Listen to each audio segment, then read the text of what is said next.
ఇక తదుపరి రాశి కుంభరాశి. కుంభరాశి వారికి ఈ మాసం ఎలా ఉండబోతుందండి? శ్రీ గురుభ్యో నమః. శ్రీ మహాగణాధిపతి నమః. సరస్వతి నమ. ఓం శ్రీమాత్రే నమః. ఇక మనకు కుంభరాశి యొక్క స్థితి చూసినట్టయితే కుంభరాశికి జన్మంలో రాహు వస్తున్నాడు మే 18 నుంచి. అలానే ద్వితీయమందు శని శుక్రులు, చతుర్థమందు రవి బుధులు, పంచమందు గురువు, షష్టమందు కుజుడు, సప్తమందు కేతువు. ఈ గ్రహస్థితి చూసినట్టయితే ముఖ్యంగా మనకు జన్మంలో రాహు నడుస్తున్నాడు. శని వెళ్ళిపోయాడు అన్నంతసేపు పట్టలేదు, మళ్ళీ జన్మంలో రాహు వచ్చాడు. ఏళ్ళనాటి శని ప్రభావంలో ప్రత్యేకంగా కుంభరాశి వారికి చాలా ఇబ్బందుల నుంచి బయటపడ్డారు అనుకున్నంతసేపు పట్టలేదు, మళ్ళీ శని ఎంబటే ఎంటర్ అయిపోయాడు నెల గ్యాప్తోనే. కాబట్టి వీళ్ళకి మళ్ళీ నిరాశ నిస్పృహలు, ఎంత చేసినా ఇంతేనా మా ఫలితం, కష్టే ఫలి, రెచ్చగొట్టడం, మిమ్మల్ని కావాలని అందరూ మిమ్మల్ని పోగొట్టడం, ఆర్భాటాలకు పోయి ఖర్చులు విపరీతంగా రావటం, అలాంటివి జరిగే అవకాశం ఎక్కువగా ఉంటాయి. అంటే కావాలని రెచ్చగొడతారు, మిమ్మల్ని పెడతాడా లేదా అనేది రెచ్చగొట్టే స్వభావం ఎక్కువగా ఉంటుంది. అలానే ఏంటంటే ఎంతప్పటికీ మిమ్మల్ని క్రిటిసైజ్ చేయాలని ఆలోచిస్తుంటారు కుంభరాశి వారిని. అంటే ఎందుకు అలాగా అంటే జన్మంలో రాహు ఉన్నాడు కాబట్టి మళ్ళీ రెచ్చగొడితే మీరు ఏ నోట్లోంచి ఏ మాట వస్తే అది పట్టుకొని వేలాడదామని ఆలోచిస్తుంటారు.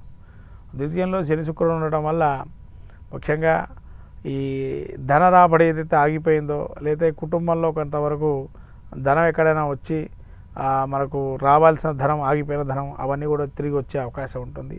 శుక్రుడు కూడా యోగప్రదంగా ఉన్నాడు ద్వితీయంలో, కుటుంబంలో కూడా చాలా అద్భుతంగా ఉంటుంది.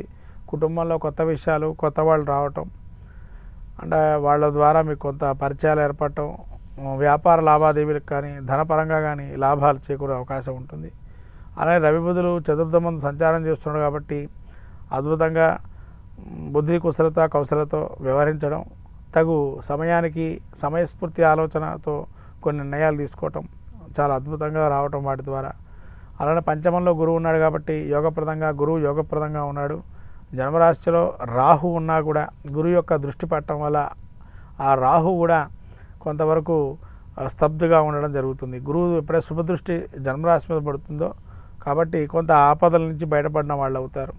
తర్వాత ఈ యొక్క కుజుడు ఈ యొక్క 6లో ఉన్నాడు కాబట్టి ముఖ్యంగా రోగాలు రాకుండా చూసుకోండి. రోగం వచ్చే ఏదైనా రోగాలు వ్యాధులు బారిన పడే అవకాశం ఉంటుంది. ముఖ్యంగా జ్వరం వచ్చినా, జలుబు వచ్చినా, రక్తహీనత వచ్చినా ఎలా తీసుకోవాలి, ఆయుర్వేద గుణాలు కానీ, హోమియోపతి లాంటివి కానీ, వైద్య పరికరాలుగా దగ్గర పెట్టుకోవడం మంచిది. రుణం తొందరగా చేయొద్దు.